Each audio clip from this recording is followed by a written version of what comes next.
আমার খালাতো ভাই আমার সাথে যেভাবে কাজ করল গল্পটি সম্পূর্ণ শুনলে আপনাদের মেশিন দিয়ে টপ করে পানি চলে আসবে।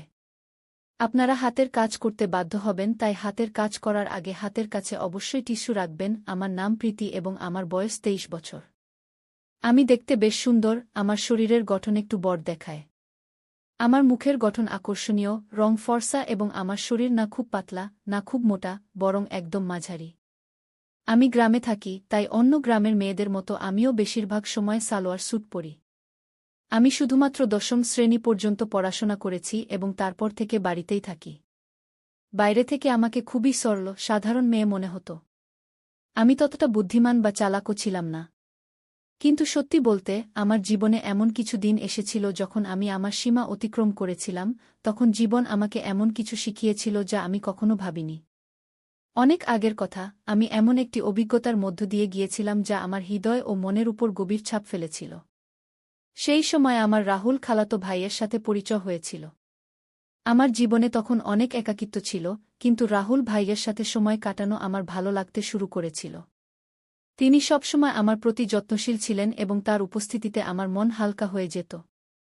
শুরুতে যখন আমি তার সাথে সময় কাটাতাম, তখন শরীরে এক অদ্ভুত চাপ অনুভব করতাম, যেন আমার বিশ্রামের প্রয়োজন। কিন্তু ধীরে ধীরে সবকিছু স্বাভাবিক হতে শুরু করেছিল। আমাদের মধ্যে এমন একটি রুটিন তৈরি হয়ে গিয়েছিল যে, যখনই সুযোগ পেতাম, আমরা দুজন একে অপরের সাথে সময় কাটানোর জন্য ব্যাকুল হয়ে যেতাম। যদিও যখন বাড়িতে অন্য লোকজন থাকত, তখন আমরা একটু ভয় পেতাম যে কেউ যেন আমাদের দেখে না ফেলে। কিন্তু কেউই আমাদের উপর সন্দেহ করত না, কারণ রাহুল ভাইজা আমাকে সবসময় দিদি বলে ডাকতেন। যাই হোক, আমি বয়সে তার থেকে 1 বছরের বড় ছিলাম। সেই সময় শীতকাল ছিল এবং সবাই নিজ নিজ ঘরে থাকত। রাতে সবাই তাড়াতাড়ি নিজ নিজ ঘরে ঘুমাতে চলে যেত। তখন আমি এবং রাহুল ভাইজা আলাদা ঘরে ঘুমাতাম। একদিন রাতে যখন আমি দরজা বন্ধ করে ঘুমাচ্ছিলাম, তখন এমন একটি ঘটনা ঘটেছিল যা আমার জীবনে একটি নতুন অভিজ্ঞতা যোগ করেছিল। ঘটনাটি ছিল এই যে, আমাদের বাড়ির একজন সদস্য, আমার খালা, খুব অসুস্থ হয়ে পড়েছিলেন। এই কারণে আমার মা এবং আমি খালাকে দেখতে তাদের বাড়িতে গিয়েছিলাম। তখন আমাদের পৌঁছে দিতে রাহুল ভাইজা গাড়ি নিয়ে এসেছিলেন। তিনি যখন প্রথমবার আমাকে দেখলেন, তখন বললেন, আপনি তো অনেক বড় হয়ে গেছেন দিদি। তখন আমি একটু হাসলাম। তারপর যখন আমরা গাড়িতে করে খালার বাড়ি যাচ্ছিলাম, তখন সন্ধ্যা 6টা বাজে গিয়েছিল। তখন আমাদের বাড়ি পৌঁছাতে দেরি হয়ে গিয়েছিল, তাই রাস্তায় কিছুটা অন্ধকার হয়ে গিয়েছিল। শীতের দিন ছিল, তাই 6টার মধ্যেই অন্ধকার হয়ে যেত। যখন আমরা বাড়ি পৌঁছালাম, তখন দেখলাম খালু রান্নাঘরে খাবার বানাচ্ছেন আর খালা বিছানায় শুয়ে আছেন। তখন আমার মা রান্নাঘরে গেলেন এবং খালুকে বললেন, যখন এত সমস্যা হচ্ছিল তখন আমাকে আগেই বলে দিলে না, এত কষ্ট নেওয়ার কি দরকার ছিল। পরে মা খাবার বানাতে লাগলেন আর আমি খালার কাছে বসে গেলাম। খালা আমাকে দেখে খুশি হলেন, কিন্তু তার অবস্থা বেশ খারাপ লাগছিল। কিছুক্ষণ পরে আমার মা খালাকে খাবার দিলেন এবং নিজের হাতে খাওয়ালেন। ঠিক সেই সময় রাহুল ভাইজা আমাকে ডাকলেন। তখন আমি তার দিকে তাকালাম এবং জিজ্ঞেস করলাম, কি হয়েছে ভাইজা? তিনি আমার দিকেই তাকিয়েছিলেন, যেন কিছু বলতে চাইছেন। তার কথাগুলো পরে আমাকে একটি নতুন অভিজ্ঞতা দিয়েছিল। রাতের খাবারের সময় যখন হল, আমি ঘরে গেলাম যেখানে রাহুল ভাইয়া খাবার খাচ্ছিলেন। তিনি আমাকে দেখেই বললেন, দিদি আসুন, একসাথে খাবার খাই। আমি না করে বললাম, না ভাইজা, আপনি আগে খান, আমি পরে খাব। কিন্তু তিনি জোর করে আমাকে বসালেন। আমিও ক্ষুধার্ত ছিলাম, তাই বেশি আপত্তি করিনি এবং আমরা দুজন একসাথে বসে খাবার খেতে লাগলাম। তখন আমরা দুজন খুব মজা করে খাবার খেলাম, কারণ খাবার আমরা একসাথে এনেছিলাম। খাবার শেষ হওয়ার পর আমি আমার মায়ের ঘরে ঘুমাতে যাচ্ছিলাম। ঠিক তখন রাহুল ভাইজা বললেন, দিদি যদি আপনার খারাপ না লাগে তাহলে আপনি এখানে আমার ঘরেই ঘুমিয়ে যান।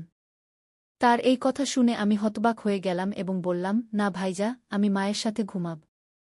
কিন্তু তখন বারবার তিনি আমাকে অনুরোধ করতে লাগলেন। শেষ পর্যন্ত আমি রাজি হয়ে গেলাম, ঠিক আছে, আমি এখানে ঘুমাব, কিন্তু আগে মাকে বলে দিতে চাই যে আমি আপনার ঘরে ঘুমাচ্ছি। এতে রাহুল ভাইজা নিজেই গিয়ে মাকে বললেন যে আমি তার ঘরে ঘুমাচ্ছি। এদিকে আমি আমার সালোয়ার কুর্তা বদলে ফেললাম, কারণ আমার কাপড় কিছুটা টাইট ছিল।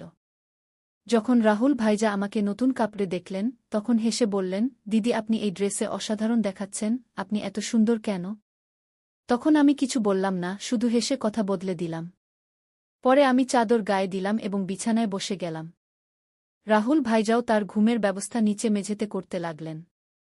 তখন আমি বললাম, ভাইজা বিছানায় ঘুমিয়ে যান, এখানে যথেষ্ট জায়গা আছে। আমার কথা শুনে রাহুল ভাইজাও চাদর গায়ে দিয়ে আমার পাশে বসে গেলেন। রাহুল ভাইজা খুব হাসি খুশি এবং মজার মানুষ ছিলেন। তিনি মজার মজার কথা বলে আমাকে অনেকক্ষণ হাসালেন। কথা বলতে বলতে কখন রাত 12টা বেজে গেছে টেরও পাইনি আর কখন ঘুমিয়ে পড়লাম। সকালে যখন ঘুম ভাঙল দেখলাম রাহুল ভাইজা আমার চুল নিয়ে খেলছেন। আমাকে জেগে থাকতে দেখে তিনি হেসে বললেন, গুড মর্নিং দিদি, কেমন আছো? আমিও হেসে বললাম, খুব ভালো ভাইয়া কি। তারপর আমরা দুজনেই চাদরের নিচে বসে গল্প করতে লাগলাম। ঠিক তখনই মা আমাদের জন্য গরম গরম চা নিয়ে এলেন। সকালটা ছিল খুব ঠান্ডা, তাই চাদরে মুড়িয়ে চা খাওয়া ভালো লাগছিল। রাহুল ভাইজা বারবার আমার দিকে তাকাচ্ছিলেন। আমি হেসে জিজ্ঞেস করলাম, কি ভাইজা, এভাবে কেন তাকিয়ে আছো? তিনি মজা করে বললেন, তোমার চোখগুলো খুব বড় আর সুন্দর। সত্যি বলছি দিদি, তোমার চোখে তাকালে মন খুশি হয়ে যায়। তখন আমি মজা করে বললাম, সকালে যখন আমি ঘুমাচ্ছিলাম তখন তুমি কি করছিলে? তিনি একটু হেসে বললেন, কিছু না দিদি, তোমার চুল ঠিক করছিলাম গু। রাহুল ভাইয়া দেখতে বেশ সুন্দর ছিলেন। তার মুখে তখনও দাড়িগোঁফ ওঠেনি, মুখটা ছিল খুব পরিষ্কার। আমার তুলনায় তার উচ্চতা একটু কম ছিল, কিন্তু তার কিছু আচরণ আমাকে মাঝে মাঝে অবাক করে দিত। সকালের সময়টা একটু ব্যস্ত ছিল। মা ঘরের কাজে ব্যস্ত ছিলেন আর খালু কাজে যাওয়ার জন্য প্রস্তুত হচ্ছিলেন। তখন আমিও মায়ের সাহায্য করতে লাগলাম। এর মধ্যে খালু খাবার প্যাক করে কাজে চলে গেলেন। আমার প্রতিদিন সকালে গোসল করার অভ্যাস ছিল, তাই আজও গোসল করতে বাথরুমের দিকে গেলাম। আমি জানতাম না যে রাহুল ভাইজাও তখন গোসল করছেন। বাথরুমের দরজা খুলতেই আমি লজ্জায় লাল হয়ে গেলাম আর দ্রুত আমার ঘরে ছুটে এলাম। রাহুল ভাইজা তখন গোসল করছিলেন, তার মুখে সাবুন লাগানো ছিল, তাই তিনি আমাকে দেখতেই পাননি। কিন্তু আমি এত বেশি লজ্জা পেয়ে গেলাম যে সেই দৃশ্য বারবার আমার মাথায় ঘুরতে লাগল। ঘরে বসে আমি নিজের চিন্তায় ডুবে গেলাম আর আস্তে আস্তে হাসতে লাগলাম গু। এর মধ্যে রাহুল ভাইজা গোসল করে ঘরে এলেন। আমাকে একা হাসতে দেখে মজা করে বললেন, কি ব্যাপার দিদি, আজ তো খুব খুশি লাগছে। তার কথা শুনে আমি একটু চুপ করে গেলাম আর বললাম, না ভাইজা, এমন কিছু না, এমনিই হাসছিলাম। রাহুল ভাইজা মোবাইল নিয়ে পাশে এসে বসে বললেন, সত্যি সত্যি বলো দিদি, কি ভাবছিলে যে এত হাসি পাচ্ছিল? তখন আমি হেসে বললাম, না ভাইজা, কিছুই না। কিন্তু রাহুল ভাইজা জিদ ধরলেন, না দিদি, বলো না। না বললে আমি ভুল বুঝব।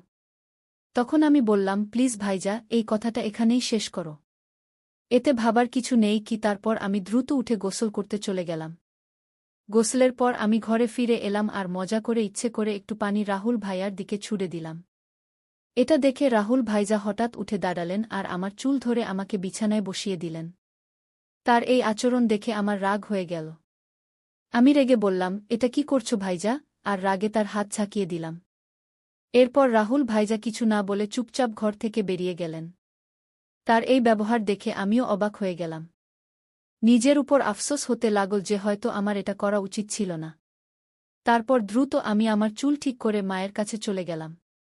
খালু খালার যত্ন নিচ্ছিলেন, তাকে ওষুধ দিচ্ছিলেন আর খাবার তৈরি করছিলেন। ঠিক তখনই খালা আমাকে বললেন, যাও রাহুলকে ডেকে আনো, গরম গরম খাবার খেতে বলো, নইলে ঠান্ডা হয়ে যাবে গু। আমি জানতাম রাহুল ভাইজা আমার উপর রাগ করেছেন। তাকে ডাকতে গিয়ে দেখলাম তিনি ছাদে বসে ফোন দেখছেন। আমি ডাকলাম, ভাইজা নিচে এসো, মা ডাকছেন, খাবার খেয়ে নাও। কিন্তু তিনি কোনো উত্তর দিলেন না। তখন আমি আরও কাছে গিয়ে বললাম, প্লিজ ভাইজা, আমার উপর রাগ করো না। আমার ভুল হয়ে গেছে, আমি ক্ষমা চাইছি গু। তবুও তিনি আমার দিকে তাকালেন না, ফোন দেখতে থাকলেন। তখন আমি তার হাত ধরে বললাম, ভাইজা, ভুল শুধু আমার না, তুমিও তো আমার চুল টেনেছিলে, তাই আমার রাগ হয়েছিল। এখন এত রাগ করো না গে। তখন আমার চোখে পানি চলে এল আর কাঁদতে কাঁদতে বললাম, ভাইজা প্লিজ এত রাগ করো না। যদি আমার ভুল হয় তবে আমাকে এক না দুটা চড় মারো, কিন্তু এভাবে চুপ করে থাকো না গি। আমাকে কাঁদতে দেখে রাহুল ভাইয়ার রাগ একটু ঠান্ডা হল। তিনি আস্তে বললেন, ঠিক আছে, কাঁদো না। কিন্তু তোমার আমার উপর হাত তোলা উচিত হয়নি। যাই হোক, ছেড়ে দাও, চলো খাবার খেয়ে নিই গু। তখন আমি বললাম, প্রথমে এটা বলো যে তুমি আমাকে মাফ করে দিয়েছ। তখন তিনি হেসে বললেন, আরে অনেক হয়েছে, এখন চুপ করো, নইলে আমাকে আরও বেশি ক্ষমা চাইতে হবে গু। তারপর আমরা দুজন নিচে গিয়ে খাবার খেতে বসলাম। খালু আর খালা আগেই খেয়ে ফেলেছিলেন। মা রান্নাঘরের কাজ শেষ করছিলেন। খাওয়ার পর আমি খালার পাশে বসে গেলাম আর তার সাথে কথা বলতে লাগলাম, খালার স্বাস্থ্যের খোঁজ নিতে লাগলাম। এই সময় মা বললেন, তোমরা এবং রাহুল এখানেই থাকো, আমি নিকটবর্তী বাড়িতে দেখা করতে যাচ্ছি। আমি রাহুলকে বলে দিয়েছি যেন সে কোথাও বাইরে না যায়, আমরা শীঘ্রই ফিরে আসব। তারপর মা এবং খালু বাইরে চলে গেলেন এবং আমি খালার ঘর পরিষ্কার করতে শুরু করলাম।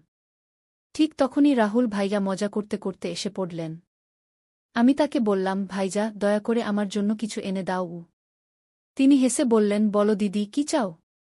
আমি বললাম, আমার জন্য চকলেট এনে দাও, আমি খুব পছন্দ করি। রাহুল ভাইজা হেসে বললেন, ঠিক আছে, তুমি ঘর পরিষ্কার করো, আমি চকলেট নিয়ে আসছি। রাহুল ভাইয়া চকলেট নিতে চলে গেলেন এবং আমি ঘর পরিষ্কার করতে লাগলাম। যখন আমি খালার আলমারি খুললাম, তখন সেখানে মেকআপের জিনিসপত্র রাখা দেখলাম। সাজগোজ করার আমারও খুব শখ ছিল, তাই আমি খালার মেকআপ ব্যবহার করা শুরু করলাম। তারপর আমি খালার ঝুমকি এবং গয়না পরলাম এবং আলমারি থেকে লাল শাড়ি বের করলাম। যখন রাহুল ভাইরা চকলেট নিয়ে ফিরে এলেন, তখন আমি সম্পূর্ণরূপে সেজেগুজে নতুন বধূর মতো প্রস্তুত হয়ে গিয়েছিলাম। তখন আমি চুল খুলে রেখেছিলাম, লিপস্টিক লাগিয়েছিলাম এবং হাতে চুড়িও পরেছিলাম। তিনি ঘরে ঢুকেই আমাকে এই রূপে দেখে হতবাক হয়ে গেলেন। তার মুখ দিয়ে শুধু এটাই বেরিয়ে এল, দিদি, তুমি তো অসাধারণ দেখাচ্ছ। তারপর আমি তার কাছ থেকে চকলেট নিলাম এবং বিছানায় বসে খেতে লাগলাম। রাহুল ভাইজাও পাশে বসে গেলেন এবং তখন তার চোখ আমার দিক থেকে সরছিল না। তখন আমি বললাম, ভাইজা, এত করে দেখো না, আমার অস্বস্তি লাগছে। রাহুল ভাইজা হেসে বললেন, কি করি দিদি, তোমার দিক থেকে চোখ সরতেই চায় না। তুমি শাড়িতে এত সুন্দর দেখাচ্ছ যে মনে হচ্ছে কোনো পরী। তারপর মজা করে বললেন, ইচ্ছে করছে তোমাকে আমার বউ বানিয়ে ফেলি। আমি বুঝতে পারছিলাম যে সেই মুহূর্তে তার মনের মধ্যে কি চলছিল, কিন্তু আমি হালকা হাসির সাথে কথা অন্য দিকে ঘুরিয়ে দিলাম। মজা করে বললাম, তাহলে দাঁড়িয়ে রইলে কেন? বলো, আমাকে বউ বানিয়ে কি করবে? তখন রাহুল ভাইজা একটু হেসে বললেন, রেখে দাও দিদি, আমি জানি তুমি ইচ্ছে করেই এটা জিজ্ঞাসা করছো। তখন আমি বললাম, তাহলে কি তুমি তোমার দিদির সুযোগ নিতে চাও? যদি মা জানতে পারেন তাহলে কি হবে? তখন রাহুল ভাইজা বললেন, দিদি, এত চিন্তা করো না, আমরা তো বাড়িতেই আছি এবং কেউ জানতেও পারবে না। তুমি শুধু একবার হ্যাঁ বলে দাও, আমি সব সামলিয়ে নেব। তখন আমি হেসে বললাম, তাহলে আগে বলো, তুমি এসব শাড়ি দেখে বলছো নাকি আগে থেকেই এমন ভাবছিলে? রাহুল ভাইজা হেসে বললেন, সত্যি বলতে, তুমি যেদিন থেকে এসেছ সেদিন থেকেই এমন লাগছে। যদি তুমি একবার রাজি হয়ে যাও তাহলে সব সহজ হয়ে যাবে। তখন আমি মজা করে বললাম, ঠিক আছে, যখন তুমি চাইবে আমি তোমার কথা মানব। কিন্তু তোমাকে তোমার দায়িত্ব ঠিকভাবে পালন করতে হবে। এতে ভাইয়া খুব খুশি হয়ে বললেন, থ্যাঙ্কস দিদি। আমি জানতাম তুমি আমাকে না বলবে না। তুমি সত্যিই সেরা। আমি বললাম, দাঁড়াও, এত প্রশংসা করার দরকার নেই। আর সন্ধ্যায় আমার জন্য আরও চকলেট আনতে ভুলো না। তখন রাহুল ভাইজা বললেন, ঠিক আছে দিদি, 1 মিনিট অপেক্ষা করো, আমি আসছি। যখন তিনি বাইরে চলে গেলেন তখন আমি একটু অস্বস্তি বোধ করলাম। যখন তিনি ফিরে এলেন তখন আমি বললাম, রাহুল ভাইজা, এই মুহূর্তে আমি একটু সমস্যায় আছি।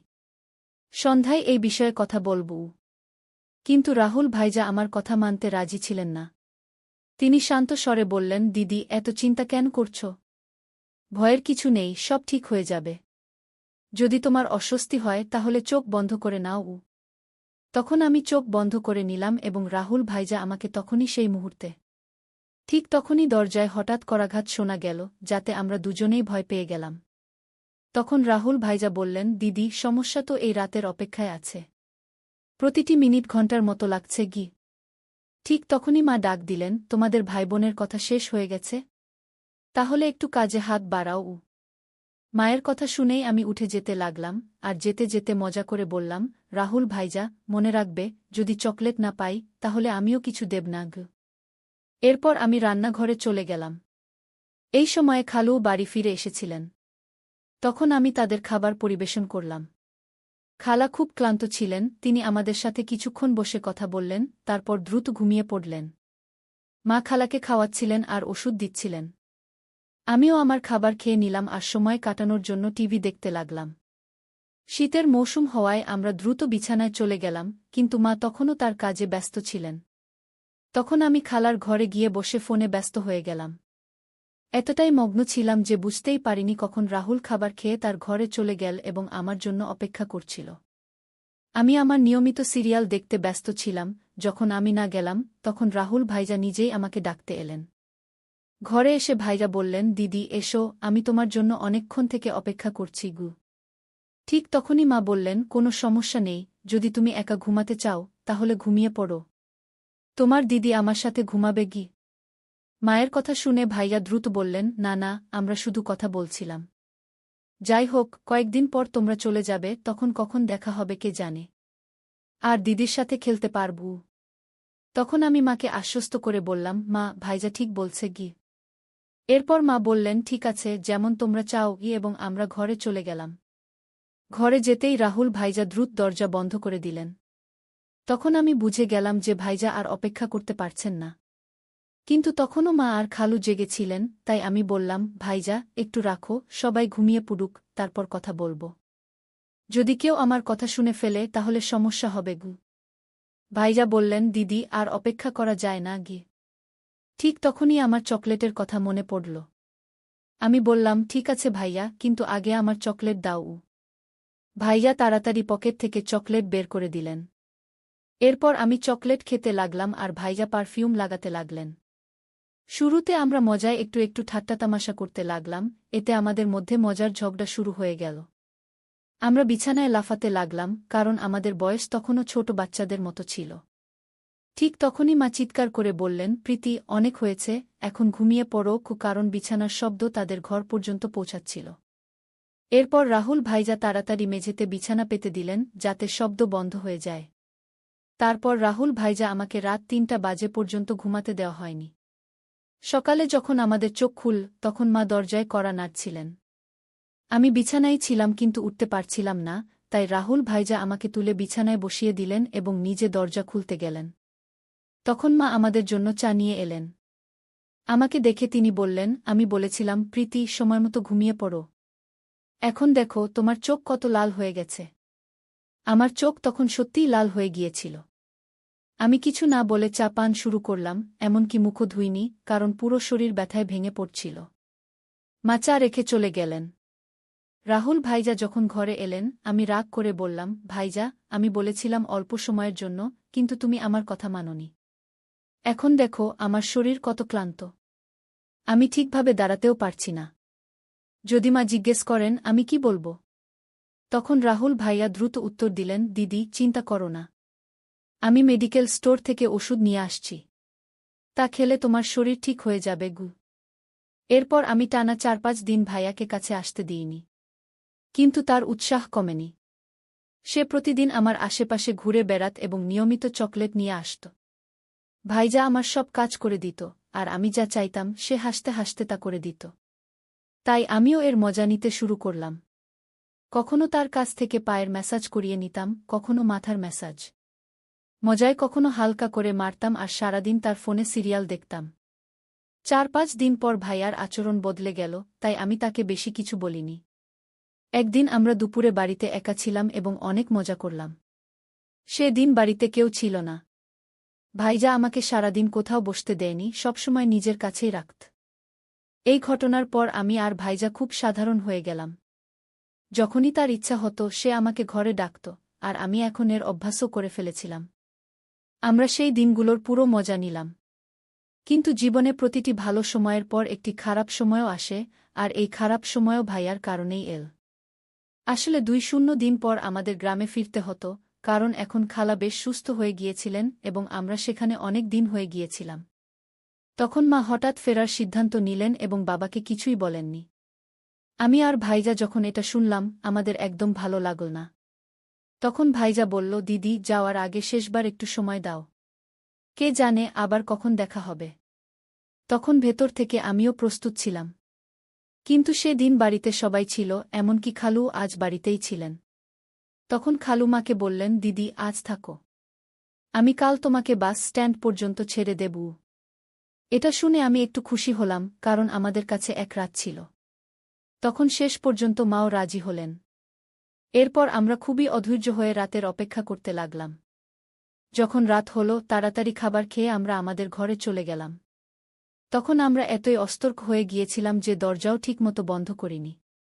তখন অল্প সময়ের মধ্যেই হঠাৎ খালু এসে আমাদের সেই অবস্থায় দেখে ফেললেন।